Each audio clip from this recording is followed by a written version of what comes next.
Hey, I'm Jazz with Black Sheep, sitting here with Funk Volume's Dizzy Wright.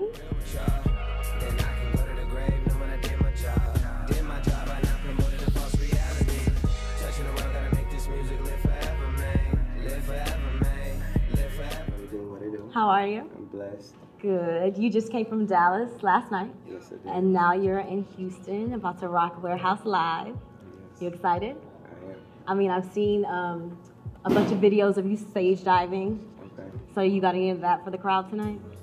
I mean, I might, yeah. Yeah, you don't know? Might get live though, yeah. Okay. So you're from Vegas. Yes. And you're one of the few artists coming out of Vegas. How does it feel repping for Las Vegas? You know, you being the only one that's really, well known and really out here doing your thing. It's cool. It's real cool. I'm just trying to get a kid something positive to follow. So it's working out pretty nicely. Yeah. Okay, so you were in the group The Flame when you were younger. Oh, The Future. The Future, Yes. Future, I'm sorry. The Future when you were younger, and your mom was your manager, Yes. of course, and then she also helped write some of your lyrics. Yes. Yes, so does your mom help out at all now with any of that creative process? Does she sing you bars here and there? No, moms don't help out with the creative process. At all. She definitely wants a 16 on my next album. That's crazy. And I know you didn't connect with your dad until later on in life. Yeah. And when around the first time that you met him, you actually took him on tour. He was on tour with you for a little bit. Yeah, for a couple days. For a couple of days. How was that? What was that experience like? It was cool. Just got to get to know him, on a different level instead of just like the angry kid who was just missing his father. So we got to chop it up like an adult, and I was having a child. I was able to, have a better understanding. So it was dope. Yeah, that was dope. And I know that you have a new addition to your family. Yes, I do. Yes, you have a son. So how was Father's Day? Just passed. It was great. It was great. You spend it with your kids all day? No, I didn't. I actually was doing a festival. Okay.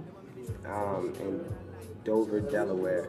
But a few days before Father's Day, the kids came to see me at an earlier show, so I was able to hang out with them all day and get my gifts a couple of days early. Yeah, that was good. What'd you get for Father's Day? Do you mind telling us? I got like a teacup, with the handprints on it. And my daughter made me a blanket with pictures on it. Okay, so that was sweet. You enjoyed getting that. Yeah. Okay, so in 2011, you signed with Funk Volume. Yes. And how did it feel to finally be offered a contract and a label that you actually felt was home for Dizzy Wright? It was cool. I didn't know how it was gonna be. I was just pretty much testing the waters.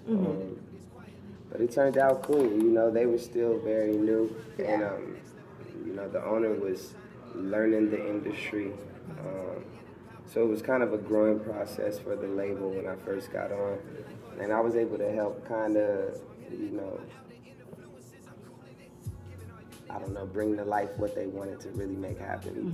Get You dope popped artists. it off. You kind of popped it off. Yeah, because I was the artist that they went and grabbed outside of what they had going on.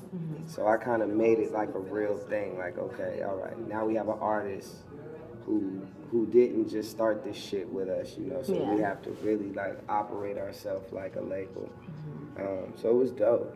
Are you close to any of your, you're really close to your label mates? Yeah, we're all close. Okay. Yeah. I know Smokeout Conversations came out. That was your first album. Yes. You've released various, EPs and mixtapes, but how did it feel to hold a copy of Smokeout Conversations in your hand for the first time? Oh, it was crazy. How did you feel? Were you excited? I was super excited. Super excited. Yeah. Because I had got like my mixtapes and stuff printed up, and I was giving them out for free in the city. I just wanted people to know who Dizzy Wright was, Is that why you dropped the mixtape right after that too? I dropped the mixtape right after because I just had too much music. I had music that didn't make the album, and I just didn't want to hold on to it. I was like over it. Yeah. So I was just like, Different phase in your life. yeah, I'm like, let's just put it out there, because Smokeout Conversations, the album was supposed to be a mixtape, but I was going over all original music, so that's when they was like, yo, this gotta be an album. I'm like, all right, let's do it. Yeah.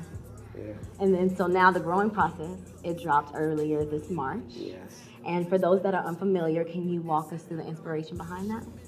I'm just growing out here as an artist, Mm-hmm. and not just, it's more than just being a rapper, just putting the lyrics on the beat, or just coming out here and jumping on the stage and getting my money and leaving. Yeah. You know, I'm inspiring people, and I'm learning more about myself and more about the people that fuck with Dizzy Wright. So I just wanted to create a project for that process. Mm-hmm. You know, and I just wanted to invite people to be a part of that, Yeah. and keep my fans pumped. Mm-hmm. And you released Higher Learning. We on tour, like someday we gon' get bored and we gon' want more. Pretty much prepping myself for the fans that's finna get ahead of theyself when they act like they know everything about me.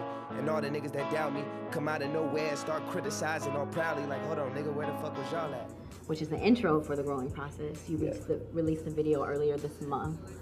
Where do you find the inspiration, or where do you get the creative concepts for your visuals? Sometimes it's not just me, it's my team, my manager, Dane. Mm-hmm. He's very creative. But my words are very understandable, so it's kind of like just painting the picture, really. Mm-hmm. So sometimes we just try to paint the picture, the shit that I'm talking about. We just try to bring it to life, because it's already real. Yes. We just need the visual to say the same thing. Exactly. So I know you mentioned that a lot of our youth and our generation these days, we hop behind and become, really big fans of artists or celebrities we may not necessarily know, or may not necessarily understand their background, or they may not even be telling us their true background. Mm-hmm. So how important do you feel it is to create something that's a sound that everyone wants to hear, but yet gives a conscious concept, I guess? Very important. Very important. Very important. It's very important that, I talk my shit, but I definitely realize that people want to have fun. Yeah. People want to smile. They don't want to be just standing there listening to you say real shit all night, Yeah. That's cool when you're listening to it and you're in that moment, but to come out and physically see it, it could be boring. Yeah. So you have to have balance. So it's very important for me to balance myself out as an artist, like be able to talk my shit and be taken serious and then turn up with them. Mm-hmm. As well. Okay, so you're a stoner. It's not a secret that you're a stoner. What would you say is your, do you prefer the traditional smoking as far as just joints and blunts, or do you get creative with the edibles and the crazy toys and all that? I do. You do? Why are you laughing? What's funny? Now I am very traditional, joints and blunts, Blunts when I'm on the road because niggas have different pools. But joints when I'm home. And I'm a dabber. I love to take dabs and So glad, all of it. I'm just hippie the fuck out. Yes. You know what I mean? I just like to smoke in my lugs. As for, I know you had a strand in the process. It's coming. Mm-hmm. Yeah, 2 months, baby. 2 months for your strand. It's coming out. Yeah. As far as anything else, you got anything else that your fans should be looking out, or people that are just now catching on to the wave? Yeah, I mean, if you haven't caught a show, catch a show. I'm going back on tour in September. Can't really announce the exact tour. Mm-hmm. You can't give us any artists or no details at all? My label mates. Okay. Yeah, my label mates. Yes. We're doing a big tour. And yeah, so we're hitting everywhere. Yeah. So if you're watching this, chances are we're coming to your city. By the time this is out, You're gonna be now. there. Okay, so before I let you go, we play a game on Black Sheep TV. Okay. And I'm gonna tell you 2 things. You have to choose between them and tell me why. Okay. All right, so I have to choose one of them? One of them. All right. Yes. So Instagram or Snapchat? Instagram. Why Instagram? Because I love photography. Mm-hmm. Do you do any in your spare time? I used to. Mm-hmm. I used to. I guess I do a little bit because I be trying to catch little moments. Yeah. You know what I mean? Snapchat. Like, but Instagram too, nothing else. But Snapchat is just motherfuckers listening to music and just looking like, or just, yeah, like doing crazy shit. Snapchat is like whatever to me, like, you know. But Instagram for sure. Okay, so Vans or Chucks? I mean, I'm looking down now. Yeah, Vans for sure. Vans? All day. You have like all colors. You get them customized. Nah,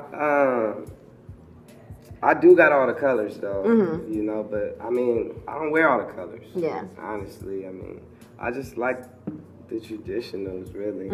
But I mean, I do have all the colors. Yeah. Okay, so Smokeout Conversations or the growing process? The growing process. Yeah. Why the growing process?